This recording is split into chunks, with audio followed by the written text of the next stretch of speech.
പ്രിയമുള്ള പാറ്റൺ മെമ്പർമാരെ, ബോംബെ കേരള മുസ്ലിം ജമാഅത്തിൻ്റെ, ഞാൻ ഒരു വോയിസ് മെസ്സേജ് ഇട്ടിരുന്നു പാറ്റൺ ഗ്രൂപ്പിൽ.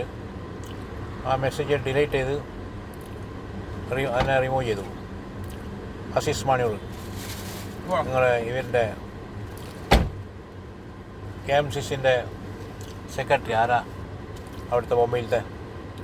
അപ്പോൾ എൻ്റെ അഭിപ്രായം ഉണ്ടായെന്ന് വെച്ചാൽ, പാറ്റൺ തെരഞ്ഞെടുപ്പിൽ ഈ KMCC ഒരു പാനലുണ്ടാക്കി, രണ്ടാളെ, മസൂദ് മാണിക്കത്തും നമ്മളെ സുലൈമാൻ മർച്ചൻറ്റും.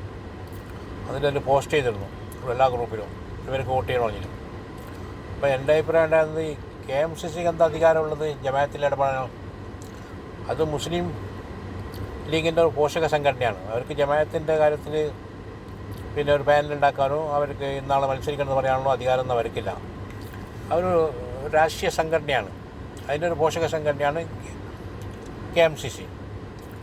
അപ്പോൾ ഞാൻ ഇത് പറഞ്ഞതുകൊണ്ട് അവർക്ക് പിടിച്ചില്ല, ഈ അസീസ് മാണിയുടെ അത്ര പിടിച്ചില്ല. അവർ അപ്പോൾ തന്നെ എന്നെ ഡിലീറ്റാക്കി, പിന്നെ എന്നെ ഗ്രൂപ്പിൽ നിന്ന് റിമൂവ് ചെയ്തു. കാരണം പ്രശ്നമില്ല, ഗ്രൂപ്പ് പ്രശ്നമൊന്നുമില്ല.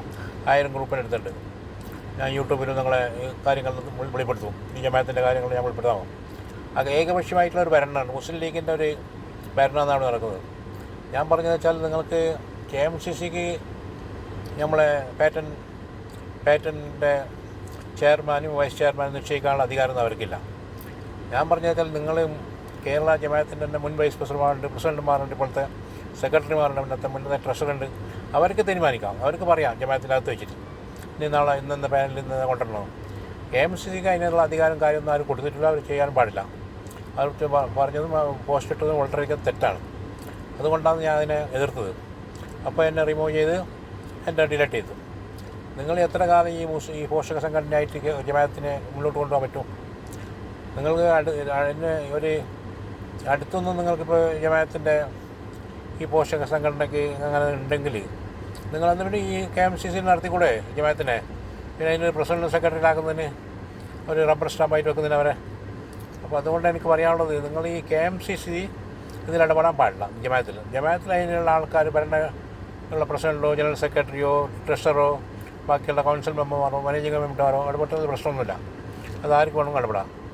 അതിലിപ്പോൾ KMCCൻ്റെ പാനലും കൊണ്ട് വന്നിട്ട് നിങ്ങൾ അവരുടെ ഇവരെല്ലാം തീരുമാനിക്കാറുണ്ടെങ്കിൽ അതൊരു വലിയൊരു കടും തെറ്റാണ് നിങ്ങൾ ചെയ്യുന്നത്. അത് ചെയ്യാൻ പാടില്ല. അതുകൊണ്ടാണ് ഞാൻ പോസ്റ്റ് പാറ്റൺ ഗ്രൂപ്പിലിട്ടത്. അപ്പോൾ കാലിൻ സാഹിബിനുണ്ട് എങ്കിലും അതിനെ ഡിലീറ്റ് ചെയ്തിട്ട് നിങ്ങൾ എന്നെ റിമൂവ് ചെയ്തു. പ്രശ്നമില്ല, റിമൂവ് ചെയ്തൊക്കെ നമുക്ക് പാറ്റനിലേക്ക് റിമൂവ് ചെയ്തോ ചെയ്തില്ല. ഞാൻ പാറ്റൻ മെമ്പറിനാണ്. ഞാൻ ഇന്നും ജമാഅത്തിൻ്റെ പാറ്റൻ മെമ്പറാണ്. ഞാൻ മുൻ ജോയിൻറ്റ് സെക്രട്ടറിയായിരുന്നു ജമാഅത്തിൻ്റെ. ഞാൻ കൗൺസിൽ മെമ്പറായിരുന്നു, മാനേജിംഗ് കമ്മിറ്റി മെമ്പറായിരുന്നു, എല്ലാം ഉണ്ടായിരുന്നു ബോംബെയിലുണ്ടാകും. അപ്പോൾ ഞാൻ ബോംബെ ഇല്ലാത്തതുകൊണ്ട് പിന്നെ അവർക്ക് ഈ KMCC ആയിട്ട് കുറച്ച് മുന്നോട്ട് പോകാനും കഴിഞ്ഞില്ല. ഞാൻ ബോംബെയിലുണ്ടായി KMCC എടുക്കാൻ വിട്ടില്ലായിരുന്നു. ഞാൻ ഉണ്ടാകുന്ന കാലത്ത്, ബോംബെയിലുണ്ടാകുന്ന കാലത്ത് ഈ KMCC കൊടുത്ത് അവരെ അടുക്കാൻ പിടിക്കാൻ പറ്റില്ല. ഞാൻ കൗൺസിലും മാനേജിംഗ് കമ്മിറ്റിയിലും കുറച്ച് അതിനെപ്പറ്റി ശ്രദ്ധിച്ചതാണ്. അതുകൊണ്ട് നിങ്ങൾ ഈ പറയുന്ന പാറ്റൺ മെമ്പർമാർ നിങ്ങൾ നല്ലോണം ആലോചിച്ചിട്ട് വോട്ട് ചെയ്യും. ഇപ്പോൾ ഈ സ്ഥാനാർത്ഥി തിരക്കേണ്ട, മസൂദ് മാണിക്കത്തും അതുമാതിരി സുലൈമാൻ മർച്ചൻറ്റും രണ്ടും നല്ല സ്ഥാനാർത്ഥികൾ തിരക്കേണ്ട. അപ്പോൾ മത്സരിക്കട്ടെ, ജയിക്കട്ടെ. അവർക്ക് സുലൈമാൻ മർച്ചൻറ്റ് പ്രവർത്തിച്ചുള്ള പരിചയമുണ്ട്, അഖില കാസർഗോഡ് മുസ്ലിം ജമാഅത്ത് സെക്രട്ടറിയാണ്. മസൂദ് അതുമാതിരി നമ്മുടെ ജമാഅത്തിൻ്റെ വൈസ് പ്രസിഡന്റ് എന്താ ആണ്. അപ്പോൾ അവർ പ്രശ്നമൊന്നുമില്ല. അവർ മത്സരിക്കട്ടെ, ജയിക്കട്ടെ, പിടിക്കട്ടെ. അതെല്ലാം നമ്മളതിൻ്റെ എല്ലാ ആശീർവാദം, നമ്മളെല്ലാ ആശീർവാദം അവർക്കുണ്ട്. പക്ഷേ മെയിൻ പ്രശ്നം എന്ന് വെച്ചാൽ, നിങ്ങൾ ഈ KMCC ഇടപെടുന്നതാണ് ഞങ്ങൾക്ക് പ്രശ്നം. ഇന്ന് KMCC ഇടപെട്ടാൽ നാളെ മാർക്സിസ്റ്റ് ഇടപെടും, നാളെ മാർക്സിസ്റ്റ് ഇടപെട്ടാൽ മറ്റന്നാൾ കോൺഗ്രസ് ഇടപെടും. അപ്പോൾ ഒരു രാഷ്ട്രീയ പാർട്ടീൻ്റെ പിന്നെ കാര്യാലയമായിട്ട് മാറും. അപ്പോൾ അത് വളരെയധികം ചിന്തിക്കണം. നമ്മൾ ജമാഅത്തിൻ്റെ മെമ്പർമാരും പാറ്റൺ മെമ്പറും ചിന്തിക്കണം. അതനുസരിച്ച് നിങ്ങൾ വോട്ട് ചെയ്യണം. അസ്സലാമു അലൈക്കും.